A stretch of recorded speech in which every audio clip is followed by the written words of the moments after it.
Zuri was the kind of child whose laughter made the morning birds pause. Even after her parents died in a storm that swallowed their boat and left nothing but broken wood upon the riverbanks, she found ways to smile, small, quiet smiles that carried warmth into the darkest corners of her aunt's hut. But her aunt, Mama Ife, saw that light as a wound she could not heal. From the moment Zuri came to live under her roof, the house grew heavy with bitterness. Each morning, before the rooster's cry could echo through the village, Mama Ife would yank Zuri out of her thin mat and order her to fetch water from the distant stream. Barefoot, the child would walk through sharp stones and cold mud, clutching a gourd nearly as large as her own arms. The sun would rise by the time she returned, but even then she'd be greeted not with thanks, only scorn.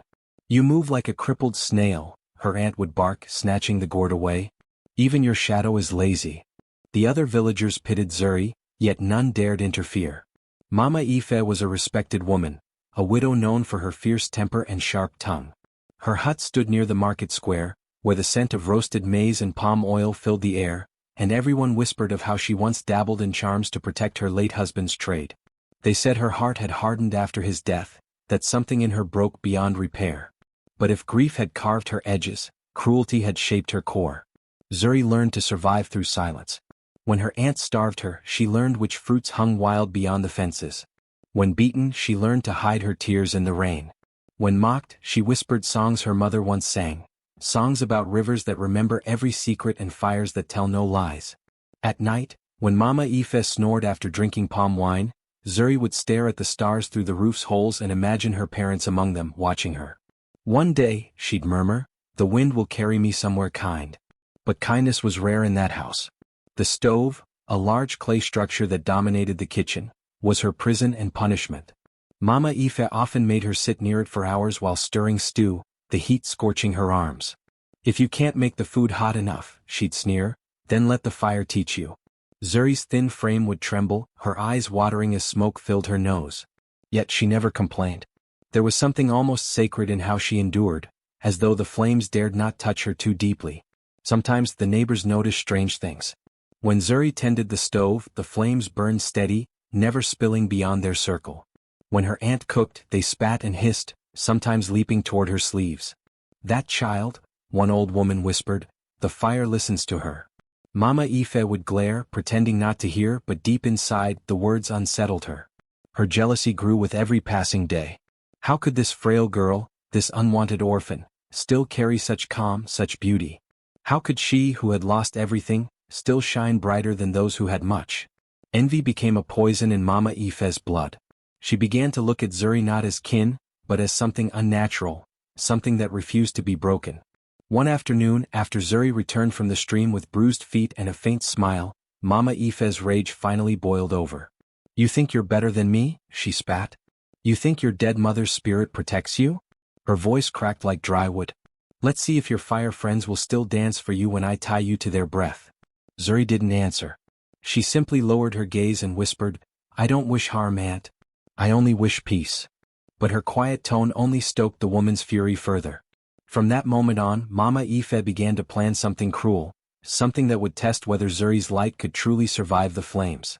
As the sun dipped below the horizon, painting the village in amber, Zuri sat by the stove, unaware that the fire she tended so lovingly would soon become the instrument of her aunt's twisted vengeance. Yet in that same glow, the embers seemed to shimmer differently, as if the flames already knew whose heart they belonged to. The days that followed blurred together like the smoke that clung to the air in Mama Ife's hut, heavy, choking, and impossible to escape. Each dawn began with the same cruel rhythm, the slamming of pots, the hiss of firewood, and the sharp, cutting voice of Zuri's aunt. "Lazy child. Up before the sun or I'll let the ants eat you where you lie." The little girl would scramble from her mat of torn raffia, her body stiff from sleeping on the cold floor, her hands already raw from yesterday's chores. Mama Ife treated her not as family, but as a shadow to command. Zuri cooked, swept, fetched water, scrubbed clay pots until her knuckles bled and fed the goats. When the rains came and the floor turned to mud, she was forced to kneel in it, scraping out the dirt with her bare hands. And when the sun blazed mercilessly, she was made to stand by the stove until her vision blurred from the heat. At night, while her aunt slept on a soft mat under woven blankets, Zuri curled up beside the cold ashes, her small body trembling beneath the smoke-stained rafters. The scent of burnt wood filled her dreams. To the villagers, Mama Ife was a woman of fire and fury, one no one wished to anger. Her sharp tongue could ruin reputations faster than a storm could wash away a harvest. So even when they saw Zuri carrying buckets too heavy for her thin arms, or limping through the market with bruises on her feet, they looked away. "It's not our place," they murmured. "The girl is cursed, better to stay clear." Rumors spread quietly as they often do in small villages. Some said Zuri had brought her parents' misfortune upon herself, that wherever she went, strange things happened. Others whispered that the fire in Mama Ife's stove burned hotter when Zuri was near, as if listening to her heart. Yet no one dared confront the aunt. Her late husband had been a traitor with connections to the palace. Her words carried weight, and her glare was enough to silence pity. Inside that hut, cruelty became a kind of ritual. Mama Ife took pride in inventing punishments that left no scars but plenty of pain. If the stew burned, she blamed Zuri. If the rain leaked through the roof, she accused the girl of bringing bad luck. Once, when a pot cracked, Mama Ife struck Zuri so hard her ear rang for hours. "You're a curse," she hissed. "You brought death to your parents and you'll bring ruin to me." Still Zuri never shouted back. She would press her small hands together, whispering prayers to her late mother, prayers carried softly through the smoke to the heavens. "Mama," she'd murmur, "give me strength. Teach me to forgive. Teach me to wait." Sometimes when she prayed, the fire in the stove flickered gently as though nodding to her words. And though she could not explain it, Zuri felt warmth in her chest, a pulse that told her she was not entirely alone. Mama Ife began to notice. Whenever she approached the stove, the flames would twist and hiss, almost recoiling from her presence. But when Zuri tended it, they burned calm and steady, their glow soft like morning light. It unsettled the aunt deeply. "You think you've bewitched my fire?" she snarled one night. "You think these flames love you?" She grabbed a coal with her bare hand and tossed it near Zuri's feet, daring her to flinch. Zuri did not move. The coal cooled before it touched her skin. Mama Ife's face darkened. From that night onward, the cruelty worsened. Meals grew smaller. Chores grew longer. The beatings came more often, justified by the smallest mistakes. A dropped spoon, a delay in lighting the fire, a sigh that sounded too hopeful. Mama Ife wanted to break something in Zuri, the quiet, unshakable light that lived behind her eyes. But no matter what she did, the girl's gaze never turned hateful. And that frightened her.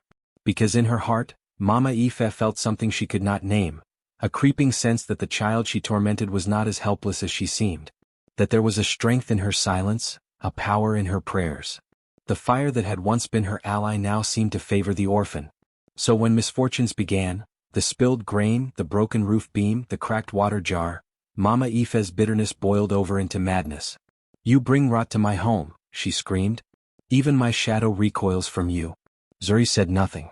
She simply bowed her head and whispered, "May peace find you, aunt." But peace had long fled that house. And deep within the clay stove, the embers stirred, as if they were waiting for the day they would rise to answer her suffering. The season of the fire festival arrived with the promise of light and song. Every year, when the harvest ended and the cold winds began to creep down from the hills, the people of Mwaba gathered to honor Agni, the spirit of warmth and creation. It was said that if the fires burned bright through the night, the village would be blessed with fertility, prosperity, and peace for another year. The air hummed with anticipation as families prepared torches, drums, and clay lanterns to line the streets and riverbanks. Zuri had always loved the festival. As a child, she would stand by her mother's side, helping shape small lanterns from the soft red clay by the stream. Her mother used to say, "The fire does not only burn, it remembers. What you give it, it gives back." Those words had stayed with her long after her parents' deaths. So even though her aunt forbade her to take part in celebrations, Zuri secretly molded her own lantern in the nights when Mama Ife slept. A small round vessel with spiraling carvings that resembled flames dancing upward. When she finished it, she placed it beside the stove to dry. To her surprise, it glowed faintly even without a flame inside, as if it carried its own light. Zuri smiled softly. "Thank you, mother," she whispered. But Mama Ife's eyes missed nothing. She discovered the lantern one morning while sweeping, and rage flared in her chest. "You dare waste clay meant for my pots?" she barked. "Who gave you permission to touch what isn't yours?" "It was only one handful," Zuri murmured. "I wanted to honor the fire spirit like everyone else." "Everyone else?" Mama Ife snapped, her face twisted with disdain. "You think spirits listen to a cursed child? You bring death wherever you go. The festival is for those who are clean of misfortune. You will not go. That night, the village came alive with music and laughter. Drums thudded like beating hearts, sparks flew into the air, and the sky glimmered with firelit colors. Families danced in circles, faces warm and bright. Zuri watched from the window, the soft orange light flickering across her tear-streaked cheeks. Every pulse of the drums echoed inside her ribs. But outside, something unexpected happened. Neighbors began to notice a strange radiance spilling from Mama Ife's hut, a soft, golden glow far brighter than any torch or lantern in the square. "Who made that light?" someone whispered. "It looks like the fire itself is breathing." A group of women followed the glow and saw the small clay lantern resting by the stove, shining as though it had swallowed a star. It illuminated Zuri's face through the window, her expression calm and tender as she gazed into its light. Word spread quickly through the crowd. "It's the orphan's work," a young boy said. "Zuri made that lantern." Admiration rippled through the villagers. Even those who had once looked away from her suffering now spoke in awe. "Such beauty," murmured one elder. "Her hands are blessed by the spirits themselves." From inside, Mama Ife heard the murmurs and felt her stomach twist with rage. She peered through the doorway and saw her niece's lantern glowing like a sun among the humble flickers outside. For a moment, the fire in her stove bowed low, its flames curling toward Zuri as though in reverence. The aunt's envy deepened into something darker, fear. How could the same flames that burned her palms when she cooked now seem to adore the girl she despised? How could that child's creation outshine the works of skilled potters and artisans? When the drums grew louder and the villagers began chanting Zuri's name in celebration of her lantern, Mama Ife's hands trembled. "She will not shame me again," she muttered through clenched teeth. "The fire will remind her who commands it." But in her heart, the truth had already begun to take root. The fire she sought to control had chosen its own master. And before the next dawn, that truth would blaze in a way the entire village would never forget. The season of the fire festival arrived with the promise of light and song. Every year, when the harvest ended and the cold winds began to creep down from the hills, the people of Mwaba gathered to honor Agni, the spirit of warmth and creation. It was said that if the fires burned bright through the night, the village would be blessed with fertility, prosperity, and peace for another year. The air hummed with anticipation as families prepared torches, drums, and clay lanterns to line the streets and riverbanks. Zuri had always loved the festival. As a child, she would stand by her mother's side, helping shape small lanterns from the soft red clay by the stream.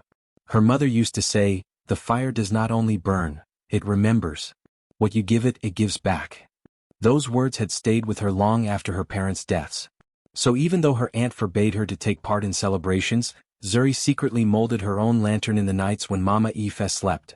A small round vessel with spiraling carvings that resembled flames dancing upward. When she finished it, she placed it beside the stove to dry. To her surprise, it glowed faintly even without a flame inside, as if it carried its own light. Zuri smiled softly. "Thank you, mother," she whispered. But Mama Ife's eyes missed nothing. She discovered the lantern one morning while sweeping, and rage flared in her chest. "You dare waste clay meant for my pots?" she barked. "Who gave you permission to touch what isn't yours?" "It was only one handful," Zuri murmured. "I wanted to honor the fire spirit like everyone else." "Everyone else?" Mama Ife snapped, her face twisted with disdain. "You think spirits listen to a cursed child? You bring death wherever you go. The festival is for those who are clean of misfortune. You will not go." That night, the village came alive with music and laughter. Drums thudded like beating hearts, sparks flew into the air, and the sky glimmered with firelit colors. Families danced in circles, faces warm and bright. Zuri watched from the window, the soft orange light flickering across her tear-streaked cheeks. Every pulse of the drums echoed inside her ribs. But outside, something unexpected happened. Neighbors began to notice a strange radiance spilling from Mama Ife's hut, a soft, golden glow far brighter than any torch or lantern in the square. "Who made that light?" someone whispered. "It looks like the fire itself is breathing." A group of women followed the glow and saw the small clay lantern resting by the stove, shining as though it had swallowed a star. It illuminated Zuri's face through the window, her expression calm and tender as she gazed into its light. Word spread quickly through the crowd. "It's the orphan's work," a young boy said. "Zuri made that lantern." Admiration rippled through the villagers. Even those who had once looked away from her suffering now spoke in awe. "Such beauty," murmured one elder. "Her hands are blessed by the spirits themselves." From inside, Mama Ife heard the murmurs and felt her stomach twist with rage. She peered through the doorway and saw her niece's lantern glowing like a sun among the humble flickers outside. For a moment, the fire in her stove bowed low, its flames curling toward Zuri as though in reverence. The aunt's envy deepened into something darker, fear. How could the same flames that burned her palms when she cooked now seem to adore the girl she despised? How could that child's creation outshine the works of skilled potters and artisans? When the drums grew louder and the villagers began chanting Zuri's name in celebration of her lantern, Mama Ife's hands trembled. She will not shame me again, she muttered through clenched teeth. The fire will remind her who commands it. But in her heart, the truth had already begun to take root. The fire she sought to control had chosen its own master. And before the next dawn, that truth would blaze in a way the entire village would never forget. The morning after the fire festival dawned calm, but the peace in Mama Ife's heart had burned away completely. The whispers from the night before still echoed in her head. She had heard the villagers outside her door, admiring Zuri's lantern, praising her glow, comparing her beauty to light itself. Every word had felt like a thorn pressing deeper into her chest. She had spent her whole life commanding respect, ruling her household with an iron hand, but now, because of that girl, people had looked at her with pity and all reserved for the orphan she despised. Zuri moved quietly through the house, cleaning the ashes, washing the pots, and humming softly under her breath. She thought her aunt's rage might have cooled with the morning sun, but Mama Ife sat by the doorway, her eyes narrow and unblinking, her fingers twitching on her knee. "Where is the lantern?" she demanded suddenly. Zuri froze. "It cracked during the night," she said softly. "I buried the pieces by the fire pit." "Liar." Mama Ife rose to her feet, her shadow stretching across the floor. "You bewitched the clay. I saw the light, all of Mwaba saw it. You think you can outshine me? You think spirits will bow to a child of misfortune?" Zuri stepped back, her heart pounding. "Auntie, I never—" "Silence." The word struck like a whip. "You mock me with your kindness. You think your sweet eyes and quiet words can fool me? I know what you are." She seized Zuri by the wrist, her grip as hard as stone, and dragged her toward the kitchen. The stove, a great clay-built hearth blackened with soot, loomed in the corner like a crouching beast. Zuri stumbled, trying to speak, but Mama Ife was past reason. "You love the fire, don't you?" she hissed. "Then let it have you."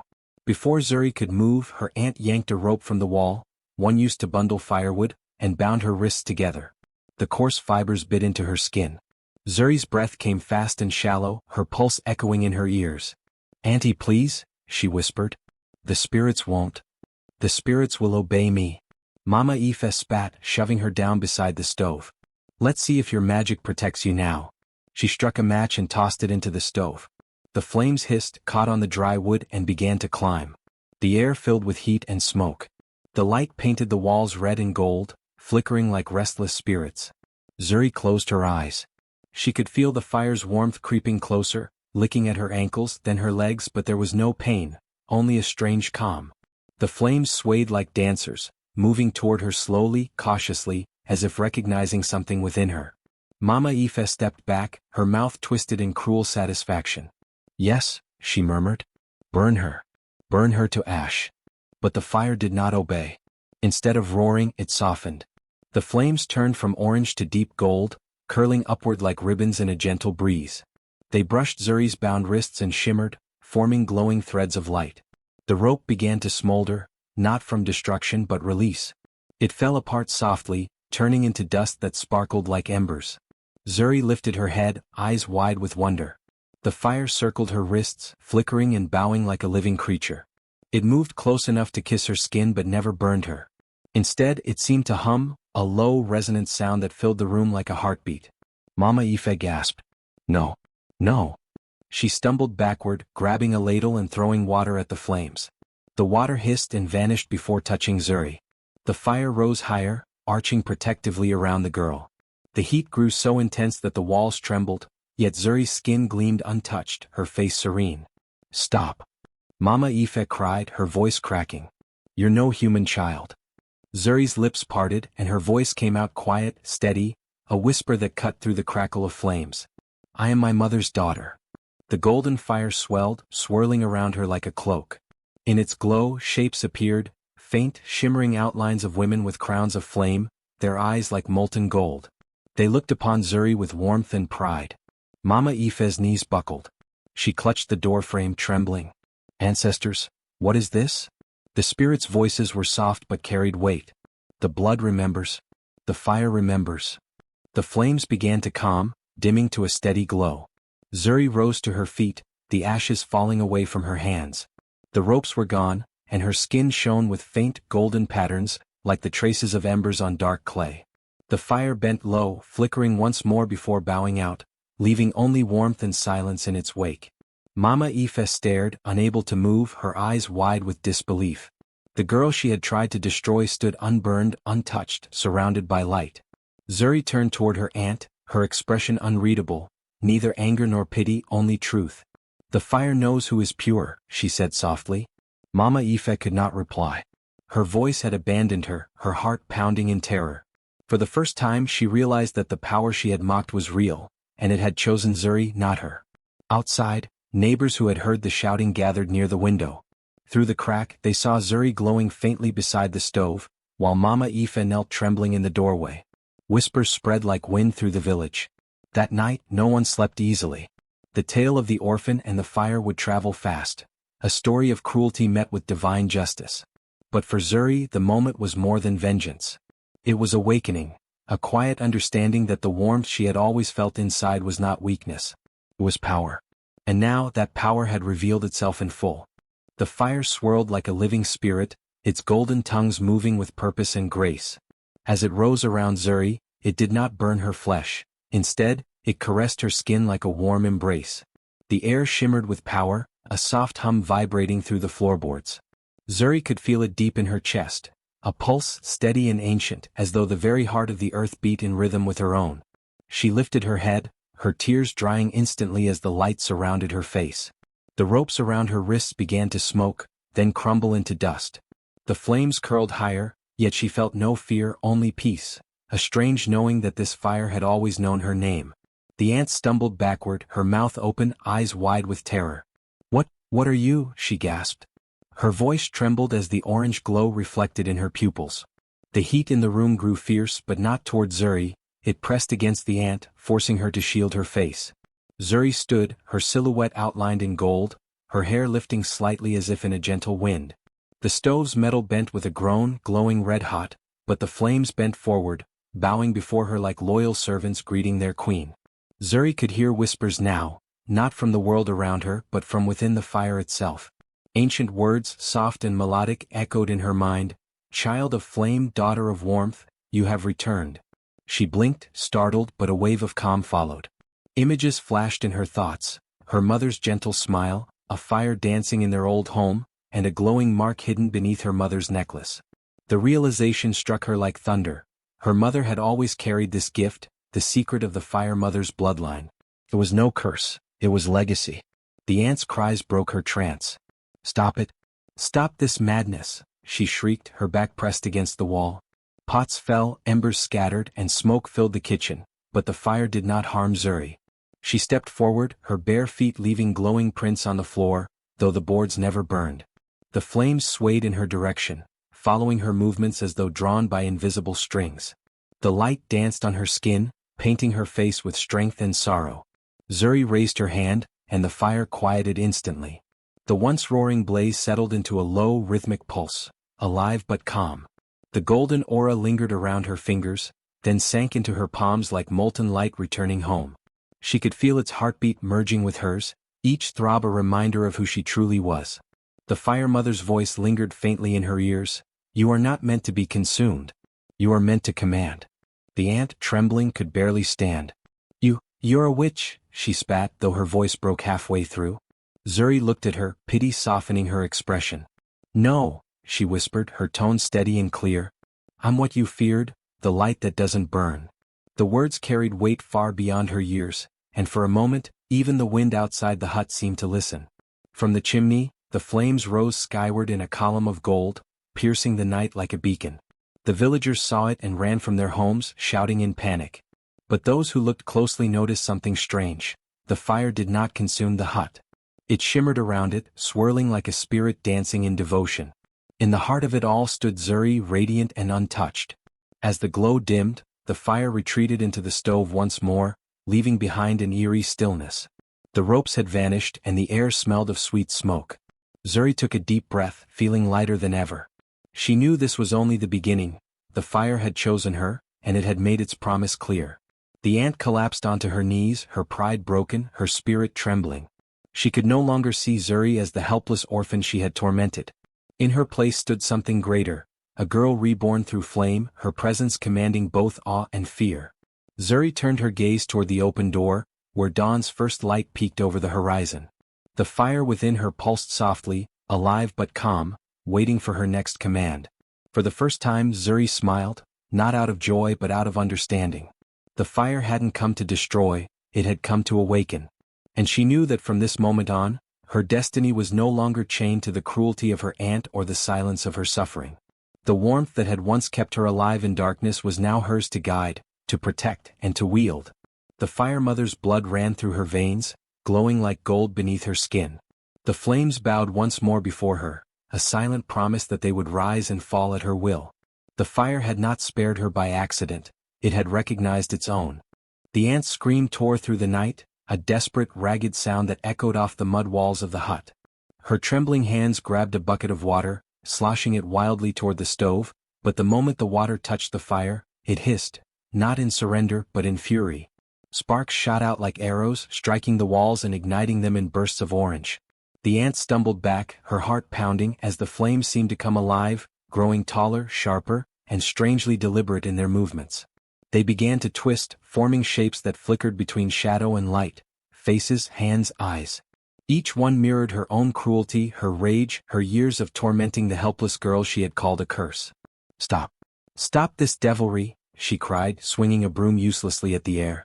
But the fire only laughed, or so it seemed, for a deep crackling sound filled the room, rhythmic and mocking. The glow painted every corner of the hut in red and gold, like molten sunlight, but its warmth turned cold against her skin.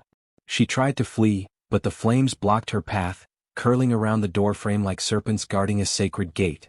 Every time she moved, they followed, her shadow stretching grotesquely along the walls as though the fire itself wanted to devour her sins. Zuri, standing in the center of it all, remained perfectly still. Her eyes glowed faintly, reflecting the light as if she were carved from amber. The fire no longer frightened her, it breathed with her, obeyed her. When she exhaled, the flames rippled gently. When she blinked, they dimmed slightly, awaiting her will. She could feel their energy humming beneath her skin, alive, loyal, protective. The ant turned toward her, gasping for breath. "Make it stop, Zuri. Please. I beg you." Her voice cracked into sobs. Zuri did not answer immediately. She looked around at the flames now circling her aunt, not close enough to touch, but close enough to remind her of every cruel act she had committed. In the twisting firelight, the shapes became clearer. A girl sweeping ashes, a child shivering beside a cold pot, a small hand holding out food only to be slapped away. The ant fell to her knees, her lips trembling as she saw the living portraits of her own wickedness reflected in the fire's dance. "No. It wasn't my fault," she whimpered, shielding her face. She was cursed.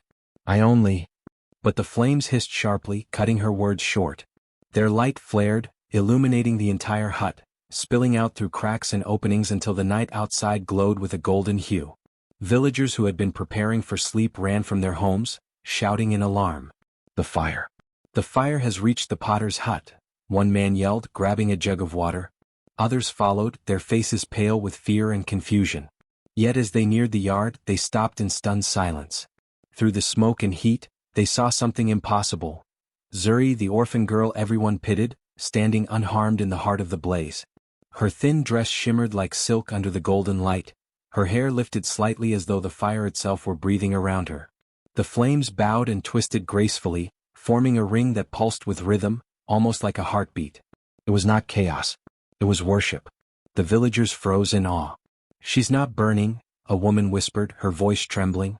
"The fire, it listens to her." A man dropped his jug of water, watching as the fire curved away from Zuri's feet, never daring to touch her. The air shimmered with heat, but it carried no smoke, no pain, only the strange, sacred warmth of something divine. The ant, still crouched on the floor, reached out toward the villagers. "Help me," she screamed, her voice hoarse. "She's bewitched. The girl has called demons."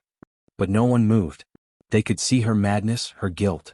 They saw the terror in her eyes and the peace in Zuri's. Slowly the people began to step back, crossing themselves, bowing their heads, whispering prayers to the fire spirit. Zuri finally turned toward her aunt. Her face was calm, almost sorrowful. The fire followed her gaze, its brightness softening. She raised her hands slightly, and the flames retreated from the walls, folding inward like obedient servants. The light dimmed to a soft glow, bathing the hut in warmth rather than fury. The villagers gasped as the once roaring inferno settled into quiet embers, glowing calmly around Zuri's feet. The aunt looked around, her eyes darting from the sootless walls to the untouched roof. Nothing had burned. Not a single mark of destruction remained. Only the faint golden light lingered, wrapping Zuri like a halo. The villagers fell to their knees, murmuring blessings and apologies they had never spoken before. Zuri said nothing. She looked at her aunt one last time, not with hatred, but with the sad understanding of someone who had finally seen the truth. The fire flickered gently beside her, as if waiting for her command. And in the silence that followed, the message was clear to all who watched. The flames did not destroy the innocent, they revealed the guilty. The crowd outside Zuri's hut thickened as the fire faded into a soft, living glow that pulsed like a heartbeat. The villagers, who only moments before had come to witness destruction, now stood frozen in awe. Murmurs filled the air, uncertain and trembling. Some whispered prayers, others gasped in disbelief. The aunt lay crouched in the dirt, clutching her chest and shaking, her eyes darting between Zuri and the faint embers that still swayed like loyal guardians around her. Then, from among the crowd, an old man stepped forward, Elder Mosi, the oldest of the village council, his back bent with years but his gaze sharp as the edge of a blade. The villagers parted for him as he approached, his walking staff tapping against the ground in steady rhythm. His wrinkled face was illuminated by the gentle firelight, and as his eyes rested on Zuri they widened, not with fear but recognition. He fell to one knee, his voice breaking the silence. "By the spirits," he whispered. "The mark of the Fire Mother." A ripple of confusion swept through the crowd. "The Fire Mother?" someone murmured. Another voice, younger, curious, asked, "What does he mean?" The elder slowly turned to face them, lifting his trembling hand toward Zuri, who still stood motionless, the firelight brushing her skin with gold. "Many of you were not yet born," he began, his voice steady but heavy with memory. "But years ago, when the great frost came, our fields froze solid, our hearts turned cold, and even the sun seemed to withhold its warmth. The people were starving. The animals died in the snow. We thought the gods had abandoned us." His eyes grew misty, lost in the echoes of that cruel winter. "It was her mother, Abeni, who saved us." Gasps fluttered through the crowd. Zuri's lips parted slightly, the name of her mother stirring something deep inside her. A memory, a warmth. Elder Mosi continued, his staff trembling as he spoke. "Abeni was not just a healer. She carried the blood of the Fire Mother, the spirit who first gave mankind warmth. When the frost threatened to consume us all, Abeni called upon the sacred flame. She knelt at the center of the square, prayed for 7 nights, and the fire answered. It melted the frost, saved our crops, and brought life back to this village." He turned toward Zuri again, tears glistening in his eyes. "She gave us fire, and in return the people gave her fear."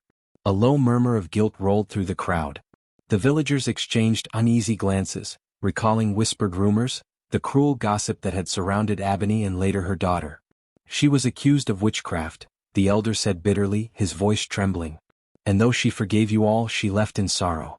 Before she died, she said her child would inherit the flame, not as punishment but as protection. That child was Zuri." The truth hit the villagers like thunder. Gasps turned to cries and heads bowed in shame. One woman covered her mouth with trembling hands. "We called her cursed," she whispered. "We called her a burden," another man shook his head, his eyes fixed on Zuri's glowing form. "And yet, she's her mother's blessing reborn." The aunt's body went rigid, her fingers digging into the dirt. "No," she hissed. "No, it can't be true." Her voice cracked into a desperate wail. "She's no saint, she bewitched the fire, she bewitched us all." She tried to rise but her legs gave out and she collapsed again. Her face twisted with fear and fury as she looked at the villagers, seeking validation but none met her eyes. The firelight exposed her for what she was, not a guardian but a liar. Elder Mosi turned to her, his gaze sharp as flint. "You dared to raise your hand against the child of Abeni, the descendant of the Fire Mother. You enslaved her, mocked her and called her cursed. Do you not see, woman? The flames spared her because she is sacred. They turned on you because you are not. The ant's mouth opened, but no words came out. Her throat worked soundlessly as she searched for excuses that no longer existed. The villagers began to step back from her, whispering among themselves. Some muttered prayers to the Fire Mother, others covered their faces in shame. Zuri stood quietly, her eyes glistening with emotion. She could barely breathe. The words of Elder Mosi sank deep into her soul, heavy and light at the same time. Her mother's voice seemed to echo in her memory, "You are not meant to fear the fire, my child. You are meant to guide it." Tears slipped down her cheeks, but they shimmered, reflecting the firelight like droplets of gold. She looked at the elder, her voice soft yet steady. "She saved the village?" Elder Mosi nodded solemnly. "She did. And now her spirit burns within you." The villagers, once silent in judgment, now knelt before her. Men, women, and even children bowed their heads to the ground, whispering prayers of apology and reverence. "Forgive us, Zuri," they murmured. "Forgive our blindness. We knew not what we did." The ant stared at the scene, her pride cracking like dry wood in flame. All her lies, the years of manipulation, the cruelty, the deceit, dissolved under the truth's light. She crawled toward Zuri, her voice trembling. "Please, forgive me. I was jealous. I was afraid." Zuri looked down at her, her expression calm but unreadable. The fire beside her flared slightly, illuminating the ant's tear-streaked face. Then, with a single slow breath, Zuri raised her hand. The fire dimmed, not in anger but in peace. The warmth softened and the air grew still. "I forgive you," she whispered at last. A hush fell over the crowd. The ant broke into sobs, pressing her forehead to the ground. The villagers watched in awe as Zuri turned her gaze upward, her tears glowing faintly in the firelight. The embers around her shimmered like stars, and the people finally understood. She was not a curse, but a living blessing, the fire reborn in human form. From that night on, no one spoke of Zuri with pity or suspicion. They spoke her name with reverence, for she was the child of flame, the daughter of the Fire Mother, the girl whom even fire had chosen to bow before. The night air was heavy with silence, thick with the weight of revelation. The fire still glowed softly in the center of the hut, alive yet calm, flickering as if listening. The villagers stood frozen around Zuri, their faces lit in shades of gold and orange. Her forgiveness hung in the air, fragile, holy, but the spirits of flame were not yet done.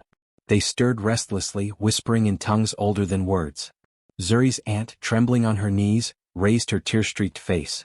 For the first time, she saw the girl she had tormented not as prey but as power incarnate, as the living flame that her cruelty could never extinguish. Her breath came in quick, shallow bursts. The sight of the calm fire and the villagers' silent reverence was too much to bear. She stumbled backward, muttering, "No, no, I cannot stay here. I cannot face this shame." The moment she turned to flee, the fire changed. The golden light deepened to crimson, and a sharp hiss filled the air. Sparks erupted from the stove, swirling like a living storm. The flames leapt across the floor, not in chaos but in precision, forming a glowing ring that blocked the ant's path. She gasped, shielding her face as tongues of fire rose before her like walls of judgment.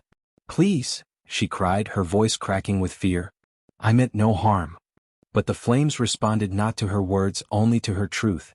They pulsed brighter with every lie, their glow exposing every sin she had buried beneath excuses. The villagers recoiled, eyes wide, their awe mixed with terror. Some clutched their children close, others whispered prayers. Elder Mosi raised his staff but did not move forward. He knew this was no ordinary fire. This was justice made visible, the will of the Fire Mother herself. Zuri stood still, her eyes reflecting the red and gold dance of the flames. Her heart ached, torn between compassion and the deep, echoing pain of all she had endured. The fire mirrored her turmoil, flickering uncertainly, half wrath, half mercy. She whispered, her voice trembling, "Please, enough." But the spirits had waited too long to speak. The air vibrated with an ancient hum, and from the heart of the fire came faint voices, not human but elemental. They were low and mournful, as though centuries of judgment were being sung. The villagers could not understand the words, but they felt their meaning in their bones. Truth must burn before peace can live. The ant fell to the ground, covering her head. The flames encircled her, glowing bright enough to blind, but they did not consume. Instead, they licked at her shadow, marking it, etching glowing streaks that would not fade. She screamed, not from pain, but from the unbearable weight of being seen for what she truly was. Zuri stepped closer, her bare feet unscorched by the heat. The fire parted gently before her, bowing as it had before. Her tears shimmered in the light, each drop falling like molten gold onto the earth. She gazed down at her aunt, who lay sobbing and shaking within the circle of flame. "You cannot run from what you've done," Zuri said softly. "Not from the truth. The fire knows it. It remembers." The aunt lifted her head, her voice trembling. "Zuri, please, make it stop. I can't bear it."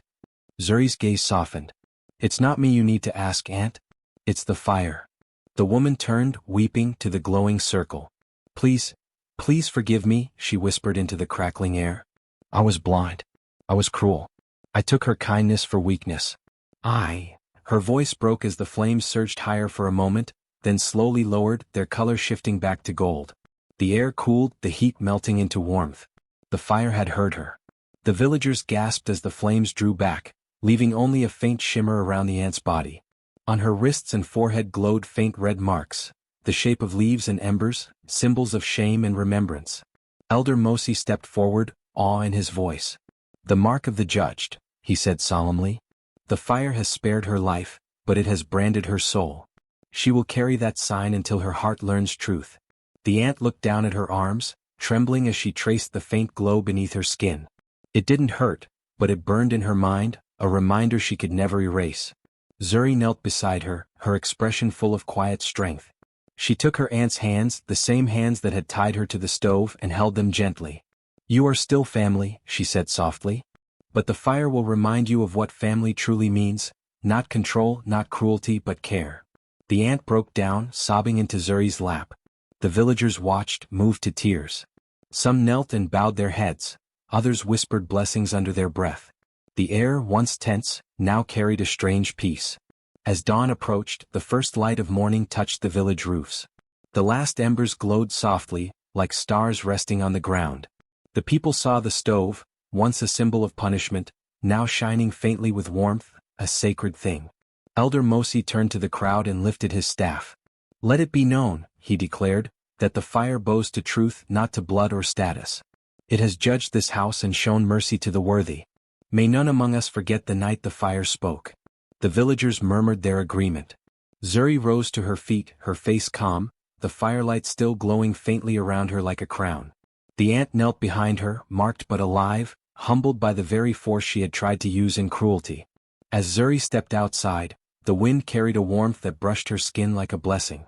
The fire flickered one last time inside the hut, a final bow, before settling into a steady glow. And in that moment, everyone understood, the fire was no longer just flame. It had become spirit, justice, and memory, the living heart of truth. It would never again burn in anger for those who walked in honesty, but for those who lived in deceit, its light would forever follow. When the dawn broke after the night of fire, the village lay wrapped in an eerie silence. The ground still glowed faintly, not with destruction but with warmth, a tender reminder of the miracle they had witnessed. Zuri stood in the courtyard, her palms still carrying faint traces of gold. Where once she had been scorned as cursed, she now stood as the living flame that refused to burn. The elders gathered before her, their old eyes reflecting awe and repentance. The same tongues that had whispered her name with fear now trembled as they spoke blessings. The air smelled not of smoke but of rebirth, sweet and warm like roasted maize in the morning sun. The people began to rebuild, and wherever Zuri walked, the ashes sprouted life.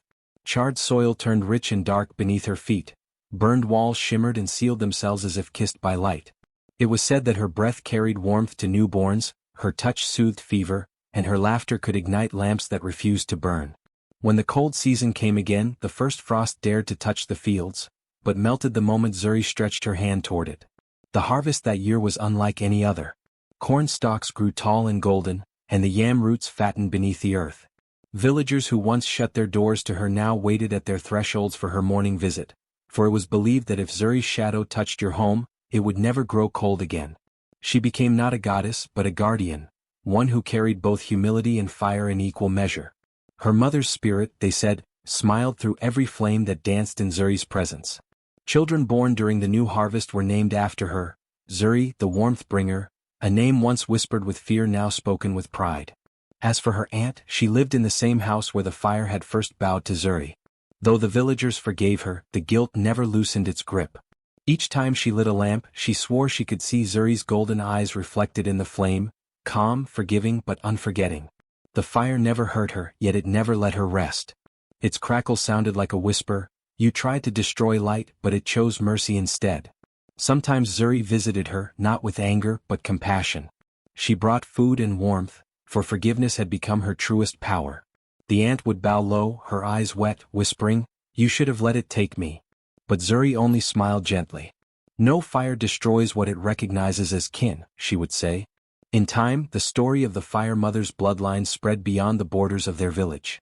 Travelers came seeking healing, warmth, and stories of the girl who commanded the flames with kindness. They carried her tale across lands, calling her the keeper of gentle fire. At night, when the stars looked down upon the village, Zuri often sat by the same old stove that once threatened to take her life. Its iron now glowed with a soft, steady light, humming with the memory of transformation. She would close her eyes and whisper to the flames, not commands but gratitude. For it was through pain that her gift had awakened, through cruelty that her warmth had been born. And so, under her watch, the village never suffered cold again. Even in the harshest winters, smoke rose from every chimney, laughter echoed through every home, and the fire that once frightened them became their most loyal friend. Years later, the people would tell their children, "When you see the fire dance gently, remember Zuri, the girl who forgave and in doing so taught even flames to heal."